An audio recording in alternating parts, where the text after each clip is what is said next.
I can't believe that I'm back here. I think I figured out the issues. It was a sick combination of issues between the console, between the Xbox Series X and my TV. So my TV had auto game mode on. It had auto, and I'm not sure if auto black levels was doing anything, but I set that to off.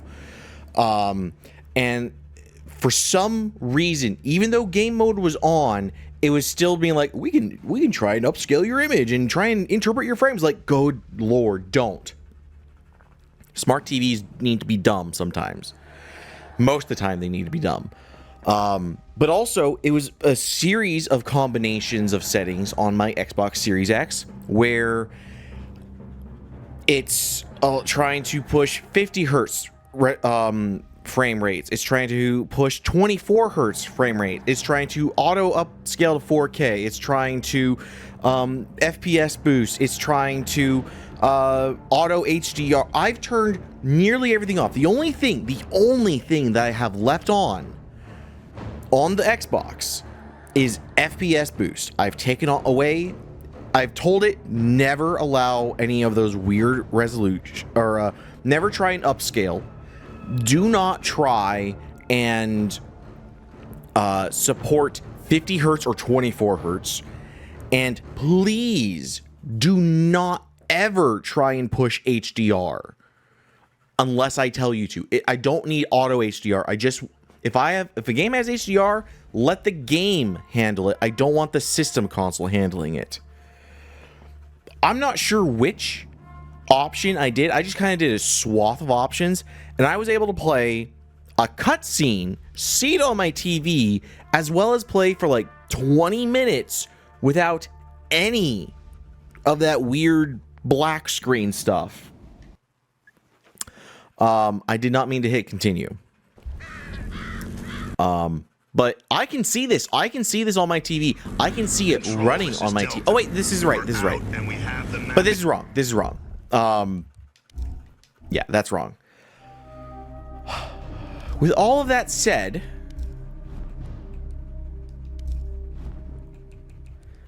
I will go back and I will play the 5 additional chapters. We already beat Pale Horse. And I think Trainwreck. Maybe it was Special Delivery. I think it's 1, 2, 3, 4, 5. I think these are all the new chapters. So as soon as I get... I mean, I'm still going to try and finish it. I'm going to finish it on normal. Yeah. I'm on Impasse. We're going to play on normal. I'm going to see the rest of this out. From what I can tell, I tested Gears of War 2. I haven't loaded Gears of War 3, but I tested Gears of War 2. It seems to be playing nicely. I can't believe I'm back on this game. Wait, the bomb is on a train? Affirmative. Command identified an emulsion sinkhole as our primary target. The train's going to deliver the bomb. Your targeting data will do the rest. So where to now?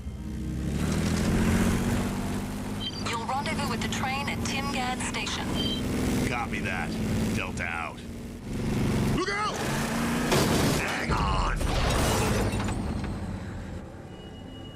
Aw, shit. This figure. We've seen this. Let's get this bridge down. Continue. There, you're with me. Tom, Cole, yeah, let's you watch our go backs. get the bridge. Hurry up, man. That Brumac was right behind us. I didn't even know there was a Brumac right behind us. Pick up these grenades. Oh boy. I've been having a hell of a time, Baird. A hell of a time. No, you don't, you piece of... Oh. And I honestly cannot say that I'm excited to come back here. I tried playing this with FPS boost off. My God, does this not play at a nice... This does not play nicely at 30 frames a second. After playing the entire thing at a weird 60... Scratch one grub. I'm not going back. I ain't going back. You can't make me go back. I will also say, I think that the...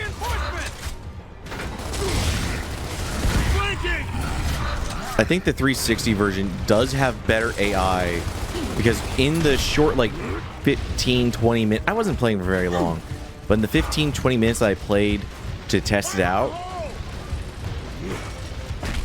I saw just multiple, and I mean multiple of my teammates just walking into a wall. Literally just walking into a wall. Just waiting for something. They had enemies I can say that word, smacking their asses. Like I had a wretch just smacking Dom's ass, his fat thick ass, and Dom was just still like, okay, I'll walk into this fence. Turns out the fence had to be like taken out by a wretch. And Dom's AI was just saying, hey, this fence isn't here, man. Just walk through to the next checkpoint.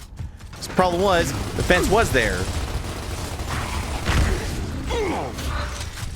So, the AI in the Ultimate Edition is far from ultimate.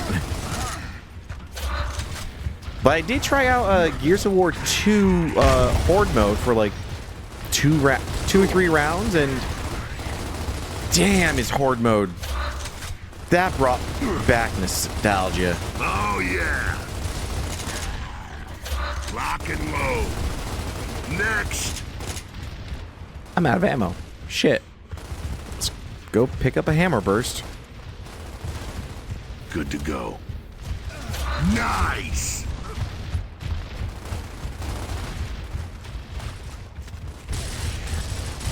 Also, because I've been uploading and playing, and honestly, probably searching, that's what probably did it into me. Me searching things up for Gears of War.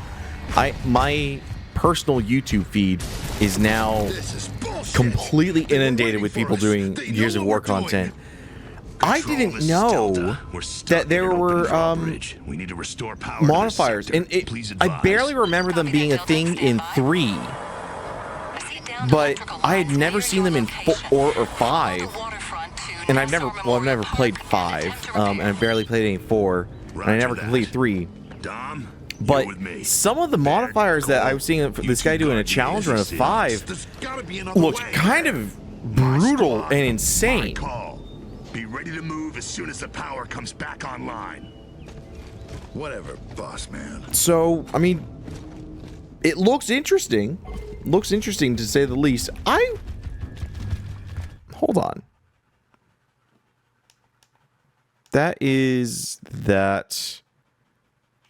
Hold on.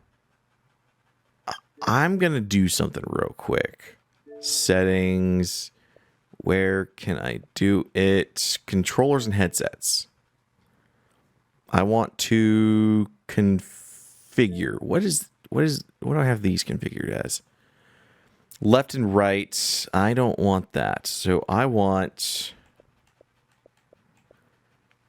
to change this.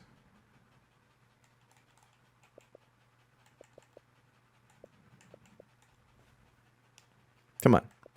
Let me change. New profile then. Jesus.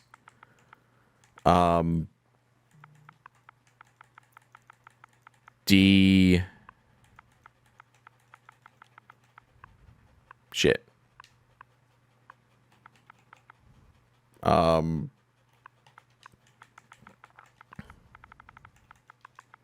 Demapped. Cool. Okay, so I want the back controllers. I want this to be the D-pad left. Shift button. Use as a shift button. Interesting. No. I want this one. You can probably understand what I'm saying. This one as D-pad right. And then this one is D-pad down. And this one is D-pad up. That way I can move and still swap weapons. Cool. Resume the game.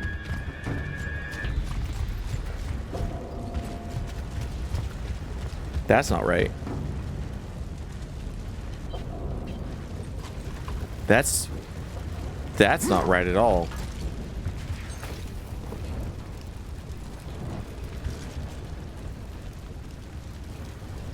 That's not right at all. What the fuck happened? Configure that. Slot 2.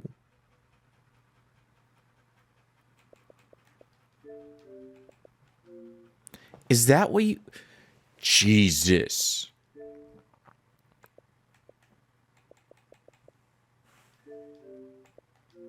Okay. This, I hate. I hate how that... I mean, I got it working now, but... Okay. Now it's working.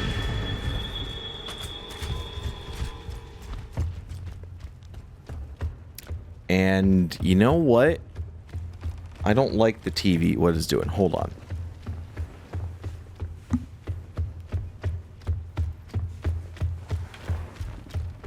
This game has HDR and the auto black levels.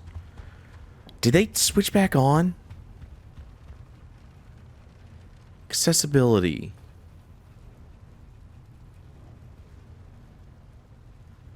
No. External device. God damn. They switched back on.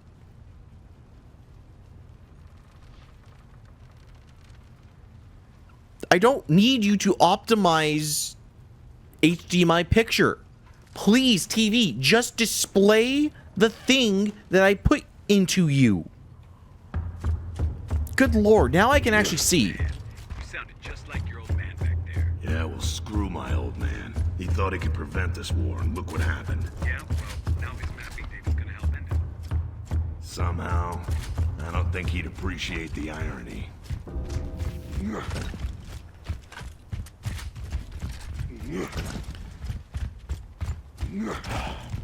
Nothing but trouble in this game. Like that right there. Dom, why didn't you finish off the wretch? Why did you not finish off the wretch there?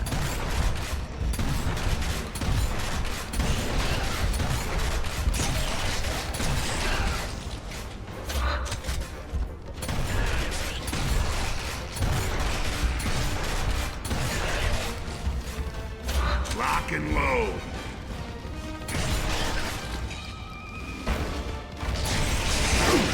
Riveting gameplay here.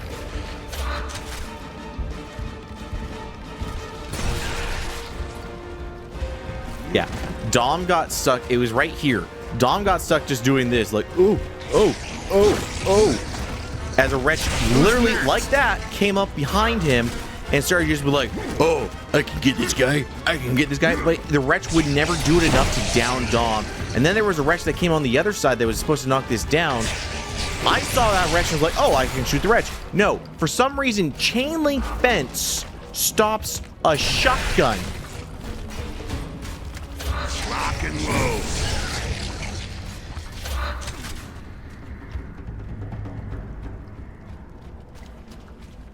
Okay, there wasn't even a wretch that came to knock that one down.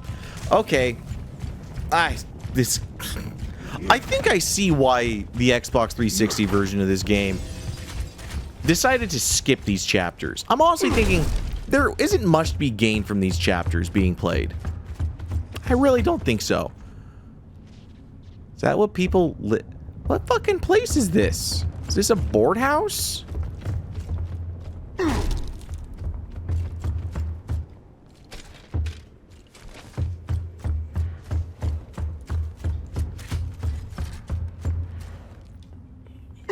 I do like that I have those on the paddles. I keep hearing, I'm like, podcasts I listen to, specifically the Jeff Gersman podcast. He's been asked a couple of times. Satellite update shows Nassau Park crawling with locust activity. There's an alternate route, but you'll have to backtrack to the bridge. No time. There, you copy this? Don't we have a train to catch? Coordinate with control, get to those lines. We'll clear the park and meet you there. We're on it. Oh, look at these bikes. Those are... I'd like that bike. Anyway, on the Jeff Gerstmann podcast, he keeps getting the question of, like, do you think that the video game controller needs to be improved or adapted? And he keeps kind of saying some things that I agree with and some other things that I don't.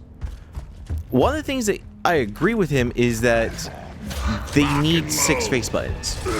We need to go back to having 6 face buttons. Give me a Sega controller. Give me X, square, triangle, circle, or A, B, X, Y. But give me 2 more face buttons there. Give me, star button and, I don't know, like, what's another? We already have. Got another. We already have those. I mean, star would work because you'd have 5 points, but then what? You don't really want to say like hexagon, do you?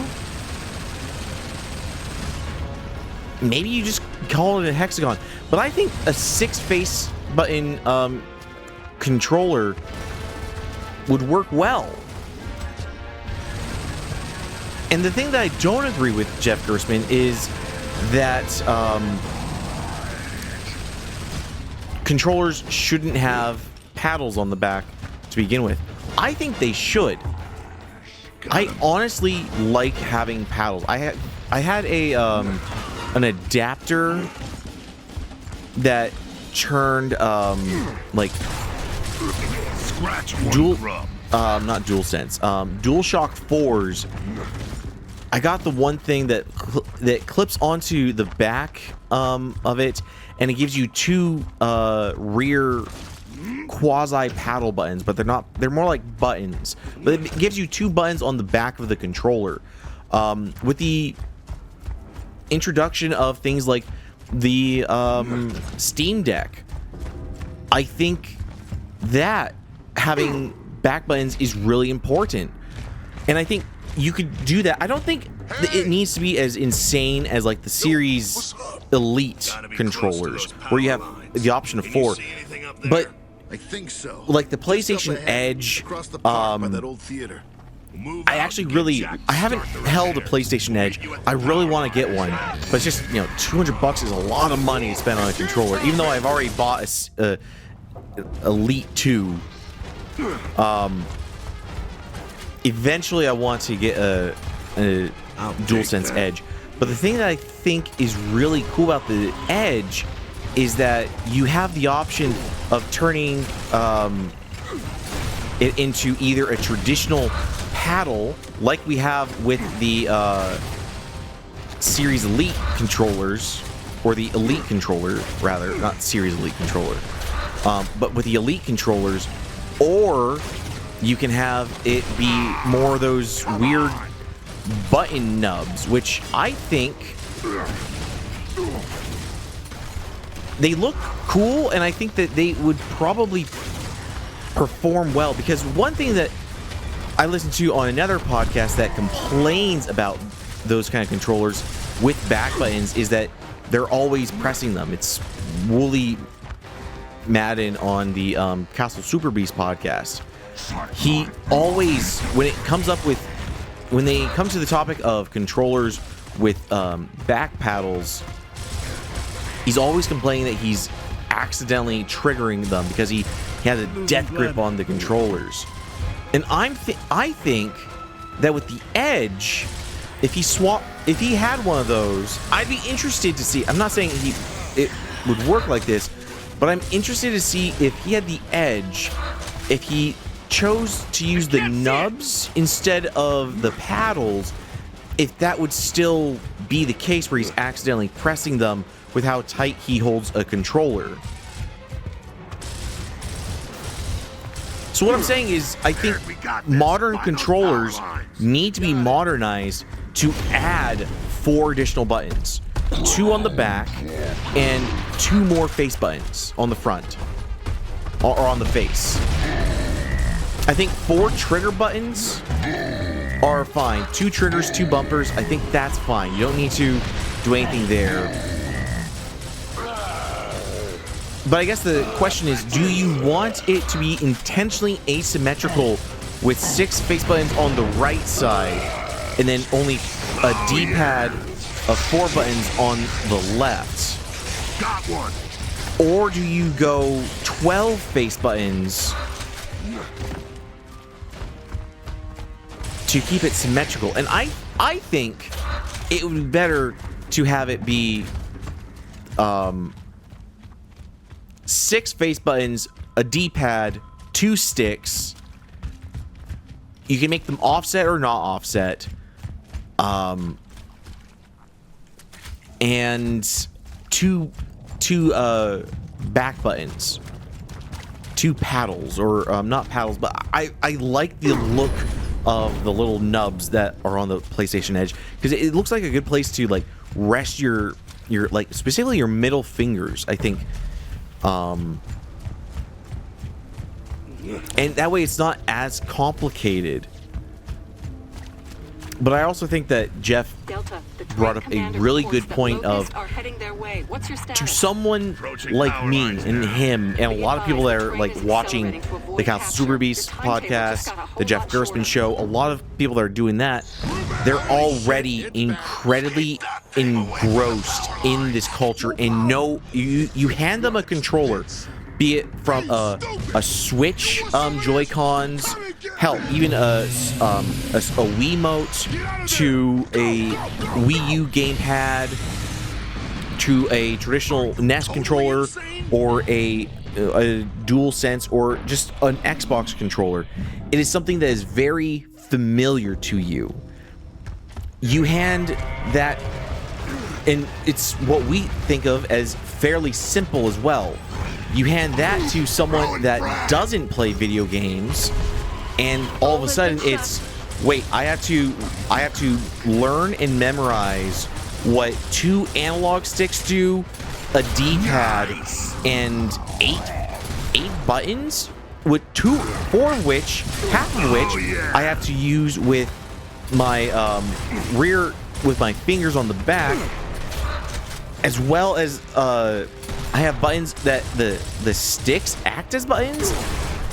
It can be intimidating. So as soon as you start increasing the complexity and make it a standardized feature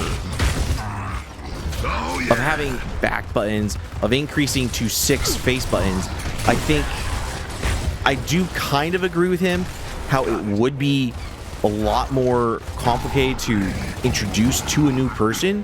But at the same time, I think if you conceded and you only chose the face button improvement, Who's like, next? people still bought and played, and the Sega with its 6 face buttons was still successful. Frag out. It wasn't like no one understood that controller. And when you're playing a game like a fighting game, which these guys are very familiar with and they in both groups love, a fighting game I think makes more sense with 6 face buttons, instead of saying, okay, you got your high-low punching kicks on your X, square, circle, triangle buttons, and then you have your grab that you press 2 of those with, or you can use one of the bumpers or one of the triggers on the back, and then those triggers also do like the Y and the A button. It's just like, come on, you're confusing a lot, and I think it would be better if you just brought a 6 face buttons to the market as the standard. And I don't know what the fuck is going on right now, because I've been talking over this.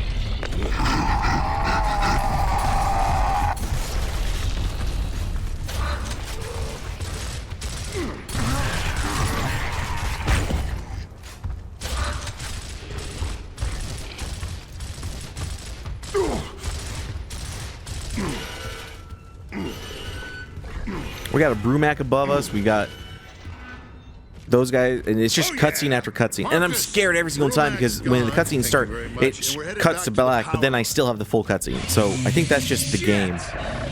Damn it, Bear! Get the hell out of here!